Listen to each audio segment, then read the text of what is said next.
గీ మధ్య ఉన్నోడు లేనోడు ఏం లేదు, అందరూ సమానమే అని చూసేటోళ్ళు ఎంతమంది ఉంటారు చెప్పులుల్లా? తక్కువలో తక్కువ మస్తు తక్కువ మందే ఉంటారని చెప్పాలి.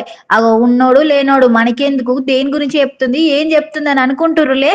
అయితే ఈ నూర్రి ముచ్చటైతే మొత్తం గీయాలంట సిబిఐ మాజీ వివి లక్ష్మణనారాయణ సారోళ్ళ భార్య అంట సైబర్ నేరగాల చేత మోసపోయిందంట. అగో ఎట్లా మోసపోయింది అని అనుకుంటుర్రులే. ఇక దేశంలో ఎవడైనా బాగా సంపాదించిండా ఒక్క రోజులా అంటే సైబర్ నేరగాలని చెప్పాలి. ఇక గీళ్ళైతే ఒక్క రోజులనే కోట్లు కొట్టేశారు, కోట్లు సంపాదిస్తారు. పాపం ఇక మేడము ట్రెండింగ్ యాప్ లో పైసలు పెట్టిందంట.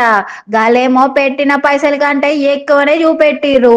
అబ్బా మస్తు పైసలు వచ్చినాయి అనుకుందో ఏమో. ఇక పైసలు చూపెట్టిన తర్వాతనే పాపం మేడం పైసలు వచ్చినాయి కదా అని డ్రా చేసుకోవడానికి పోయిందంట. అబ్బా గప్పుడు తెలిసింది మేడంకి పాప మోసపోయిందని. ఇక గాలేమో 2.58 కోట్లు కొట్టేసిర్రు.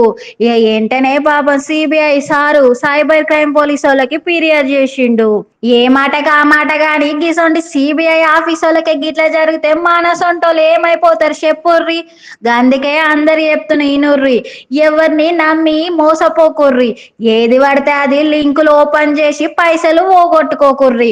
అబ్బా 50 రూపాయలు పెడితే 200 రూపాయలు వస్తారని నమ్మిర్రో ఇక అంతే మోసపోయినట్టే ఇక.